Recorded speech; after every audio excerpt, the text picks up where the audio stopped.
Welcome to Where the Macabre Things Are. This will be my new YouTube channel. I am Molly Macabre. If you don't know who I am a self-published horror author.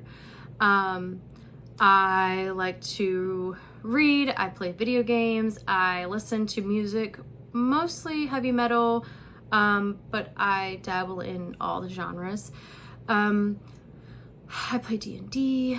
I have two beautiful little girls. I have been married for almost 12 years now, and I really like books. So when TikTok was going away, I was like, I like making videos. I don't get a ton of time for it, but I think I would like just some sort of outlet for when I have the time. And I also think that any other platform that I can use to share about other self-published books would be really cool.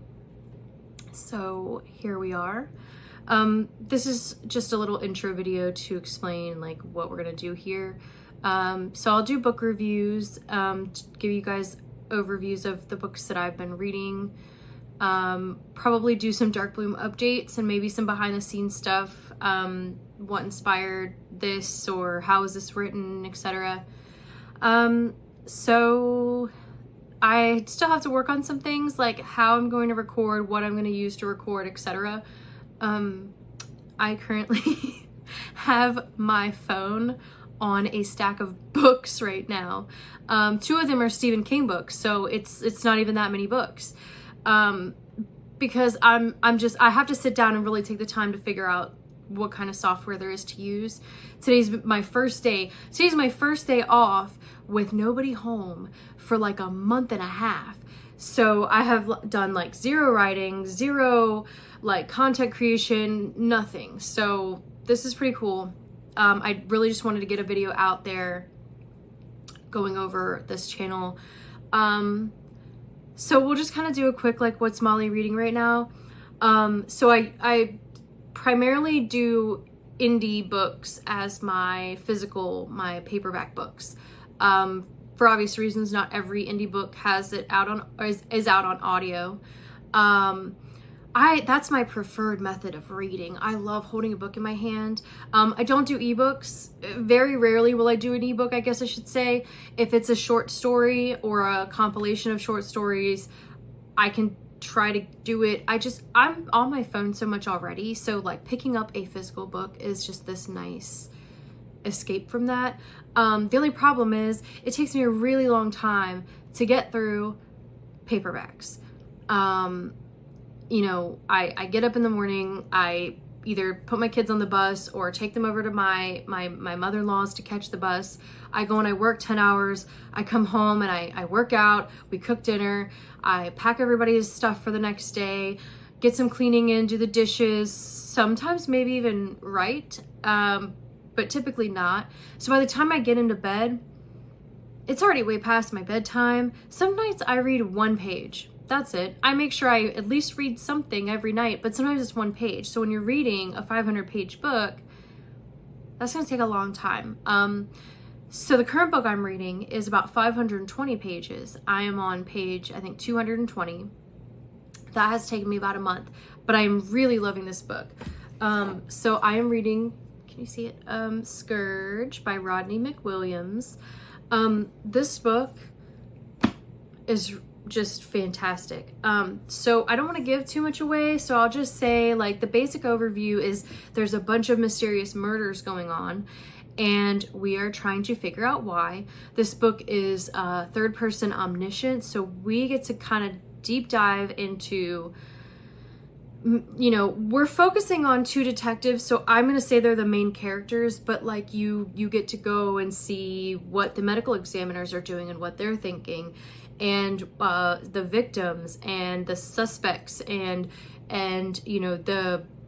the victims even beforehand, before they're victims, what they're doing and how they come to meet their end. The amount of research that must have been done, I mean, unless Rodney McWilliams is in fact, a doctor and medical examiner and detective and, a multitude of other things, which could be, I don't know, but he really just does his due diligence in the process of every aspect of this book. You know, you don't just get the medical examiners looked at the body and this is, no, like you get a deep dive into what they're doing, what they're seeing, and that's just a small example of what you'll find in this book. It's very captivating, and it definitely has me wanting to know more. The only thing that stops me is that by the time I'm, you know, about to fall asleep in bed, it is like way past my bedtime. So I'm really enjoying it. I stick to one paperback at a time just because I have such little time. If I'm in a bunch of paperbacks, I'm gonna fail. Audiobooks, on the other hand, I have an hour commute to work, so I'm on my 4th one already this year. One of them was The Art of War that I finished in one day, so I don't know if that really counts. I mean, it's a book, it counts. So I used my January credit on World War Z. I read it from the 5th to the 15th, so 10 days, knocked it out. It was incredible. I'll do a full video on this, but I really loved that book. It was amazing. But then I found myself out of Audible credits, and I started feeling, what do I do?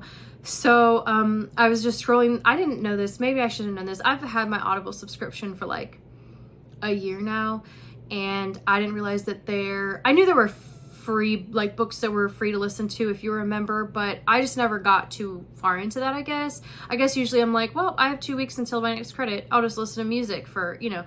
Well, so Red Rising is, I'm assuming if you are a member of Audible, Red Rising is free to listen to. I've seen you guys talk about Red Rising a ton. I've seen a ton about it. I didn't think it was really my thing. I see it, I'm like, that's cool, and then I move on. However, I was like, you know what? It's free to listen to. It's only 14 hours. Why not? You know, why not finish out my January with that? So I listened to about 30 minutes of it while I was working out, and I was like, you know, I'm into this. I think it's good. From what I've heard, it is like the worst, not that it's bad, but out of the other books in the series, it is the worst one. So that has me pretty intrigued. I'm not really a series type person. I get such little time to read that I don't tend to continue with a series, at least not right away. So we'll see how it goes. I mentioned this on X, but what's funny about audiobooks is, so for the first 4 hours of listening to Red Rising, I thought the main character's name was Daryl, which is fine. It's a cool name, but like the other names in the book are like Eo and Kieran and many other things that I can't even pronounce or I guess spell. Yeah, it's Darrow. So I learned that yesterday. It's great. I'm enjoying it. So yeah, this will be pretty much it, probably. I might add some cool graphics in from time to time. I'm still learning how to do all this stuff. You know, I come from making TikToks, and that's like really a lot easier than this, because they kind of set it all out for you, what to do. You only have to do it for like 30 seconds at most. But yeah, we'll talk about books, we'll talk about my book, we'll talk about your book, we'll talk about their book, we'll talk about books, and that's all I got. That was really awkward. So thanks for watching. Welcome to Where the Macabre Things Are, and I hope you enjoyed. Have a great day.